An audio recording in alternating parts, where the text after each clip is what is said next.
pupunta? Aalis lang si kuya. Kuya, tignan mo. Kalbo na din ako kinaya.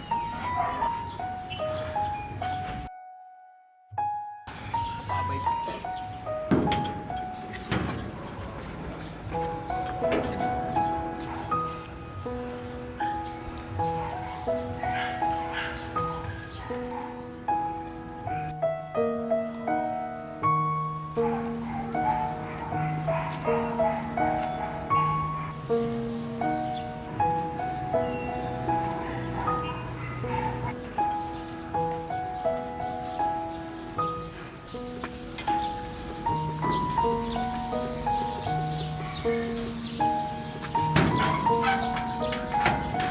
Dear Kuya, kailan ka ba uwi?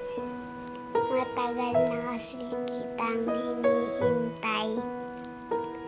Sabi mo pupunta pa tayo ng bundok. Nasaan ka na ba? Huwag mo kakalimutan yung pasalubong mo sa akin ha. Yun hinog na mangga. Paborito ko kasi iyon eh. Bilisan mo na umuwi, kuya, para makasama na ako sa magaganda mo pinupuntahan. Gusto ko din makapunta ng simbahan para magdasal ako. Dalhin mo ako dun. Lagi akong nagdadasal kay Papa Jesus para ingatan ka sa mga pinupuntahan mo. Palawig, Masinloc, Candelaria, Santra Cruz, saan ka kaya dito, kuya?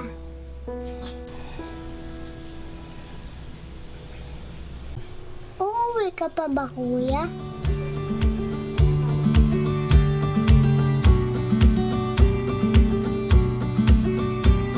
Ang tagal-tagal na kitang inaantay. Sabi mo may pupuntahan ka lang, ba't hindi ka na bumalik?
Di ba, kuya, pag sinabing kalabaw, masipag?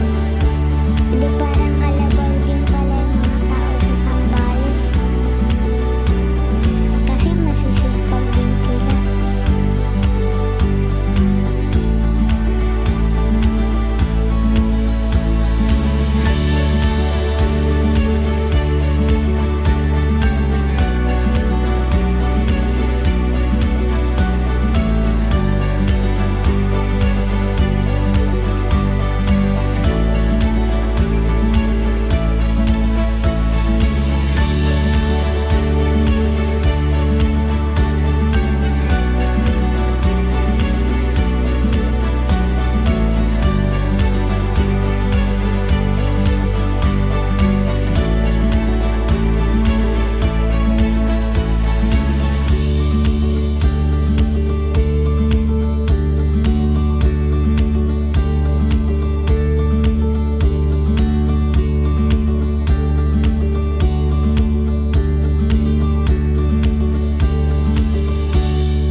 Kuya, sa araw na babalik ka, andito pa din ako mag-aantay sa'yo. Kahit sobrang tagal. babantayin kita at ang mga pangako mo sa akin. Kuya, kapag ba umuwi ka, alis agad tayo? Kasi kung oo, tatapusin ko na lahat ng assignment ko sa school. Kuya, ang dami ko na sa'yong gustong ikwento.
Gabi-gabi kaya katang inaantay, kuya. Nakakatulong na ako kakaantay sa'yo.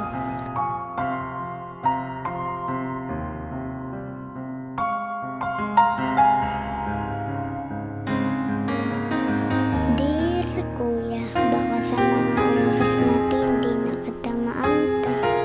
Ito na kasi nuling gamutan ko. Kahit pa man hindi mo ako maabutan, mababasa mo naman lahat ng sulat ko sa'yo. Yun nga lang, hindi naman nangyayari. Kuya, may isang hiling na lang ako sa'yo. Na sana gawing mong eleprano yung mga papel na sulat ko sa'yo. Tapos iaakyat mo ng bundok, doon mo paripalin.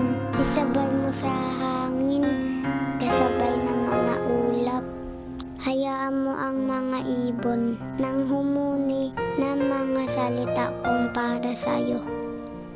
Isabay mo sa paglubog ng araw sa kanluran.